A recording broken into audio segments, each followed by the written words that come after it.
के पगला जाई। दिल के दुखों में से दुखाई कोई न से जो तुम्हें भारी न सह पाई।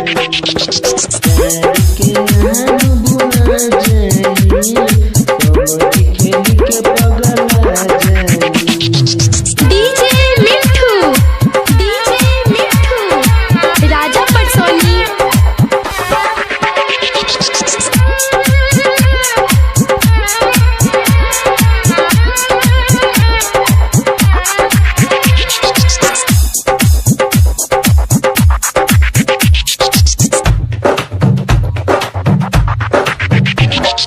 छोड़